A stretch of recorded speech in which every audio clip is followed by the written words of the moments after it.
क्या हुआ जब अपने नाग की हत्या का बदला लेने के लिए एक इच्छाधारी नागिन ने करी सारी हदें पार। ये घटना जानकर आपके भी रोंगटे खड़े हो जाएंगे। दोस्तों, वीडियो शुरू करने से पहले महादेव के सच्चे भक्त कमेंट बॉक्स में हर हर महादेव जरूर से लिख दें। दोस्तों, देवों के देव महादेव के लिए एक लाइक जरूर से बनता है। राजस्थान के एक छोटे से गांव चांदपुर में खेत के समीप ही एक कुएं में इच्छाधारी नाग और नागिन का एक जोड़ा रहा करता था। एक रात्रि की बात है जब इच्छाधारी नागिन अपना रूप बदलकर चांदपुर गांव में यूं ही भ्रमण के लिए निकली थी और कुएं के पास उस समय इच्छाधारी नाग सो रहा था। उस समय वहां बड़ा ही अंधेरा था। राजू और मंगल नाम के दो व्यक्ति अपना सारा काम निपटाकर उसी कुएं के पास से अपने ट्रक से गुजर रहे थे। ऐसे में अंधेरे में भूलवश राजू को पता ही नहीं लगा और ट्रक से उस इच्छाधारी सांप के फन को उसने कुचल दिया। इसके बाद जैसे ही नाग ट्रक के नीचे आया, उन्होंने ट्रक रोककर देखा तो उन्हें ज्ञात हुआ कि उन्होंने एक नाग की हत्या कर दी है। जब दोनों को पता चला कि ये कोई साधारण नाग नहीं अपितु इच्छाधारी नाग है, तो उन्होंने उसे उठाकर पास ही में स्थित कुएं में फेंक दिया और वहां से भाग निकले। इधर जब इच्छाधारी नागिन वापस कुएं के पास लौटकर आई तो अपने मृत नाग को कुएं में देखकर वो बेसुध हो गई। उस नाग की आंखों में उसने उसके कातिलों को देख लिया। उसके दिमाग में अब बस एक ही शब्द चल रहा था, बदला। उसने उसी समय प्रण लिया कि जिसने भी मेरे नाग की हत्या की है, मैं उन दोनों इंसानों को इसी कुएं के अंदर ही मारूंगी। ऐसे में उसने बहुत सालों तक उसी कुएं में रहकर अपने नाग के कातिलों का इंतजार किया, परंतु राजू और मंगल ने उस घटना के बाद से उस कुएं वाले स्थान से निकलना ही बंद कर दिया था। परंतु इच्छाधारी नागिन अपने नाग की हत्या का बदला लेने के लिए बहुत ही ज्यादा तड़प रही थी।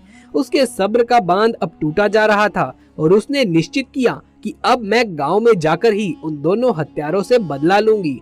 उसने एक बहुत ही सुंदर कन्या का रूप बनाया और भेष बदलकर वो चांदपुर गांव में पहुंची। पूरे गांव में उसने नाग की आंखों में देखे उन दोनों कातिलों को बहुत ढूंढना चाहा, पर वो कहीं पर भी नहीं मिले। परंतु रात्रि के समय मंगल और राजू पुनः अपने काम से घर लौट रहे थे। आज वो दोनों पैदल ही वापस आ रहे थे कि तभी उन पर इच्छाधारी नागिन की नजर पड़ गई।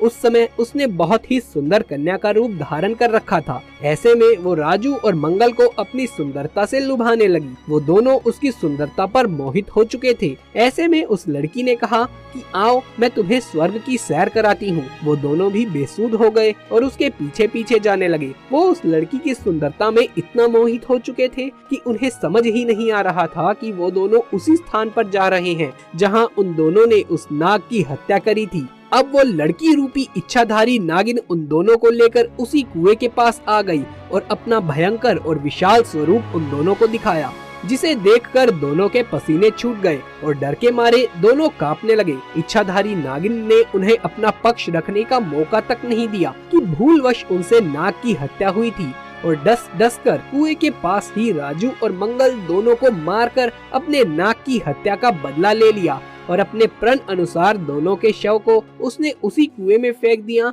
जिस कुएं में इन दोनों ने उसके नाग के शव को फेंका था, और वो पुनः उस कुएं के आसपास ही रहने लगी। दोस्तों, आप भी इस बात का विशेष ध्यान रखिएगा कि किसी भी प्रकार से जाने अनजाने में आप किसी भी सांप, नाग या नागिन को चोट ना पहुंचाएं, क्योंकि हमारी एक गलती हमारे ऊपर बहुत भारी पड़ सकती है। नाग हो या नागिन, सभी महादेव के गहने हैं। हमारा कार्य है कि जिस तरीके से हम महादेव की भक्ति करते हैं, उन्हीं के साथ ही हमें इनकी भी पूजा अर्चना करनी है, ना कि इन्हें चोट पहुंचानी चाहिए। साथ ही इस घटना के प्रति आपकी क्या राय है, नीचे कमेंट बॉक्स में लिखकर जरूर से बताइएगा। महादेव के दीवाने कमेंट बॉक्स में हर हर महादेव लिखे बगैर मत जाइएगा। ये वीडियो पसंद आया हो तो इसे एक लाइक करके अपने दोस्तों और रिश्तेदारों में इसे ज्यादा से ज्यादा शेयर कर दें। आगे भी ऐसे वीडियोस देखते रहने के लिए हमारे चैनल को सब्सक्राइब करके पास वाले बेल आइकन को भी दबा लीजिए। जल्द मुलाकात होगी आपसे किसी अगली वीडियो में। तब तक के लिए आप सभी का धन्यवाद।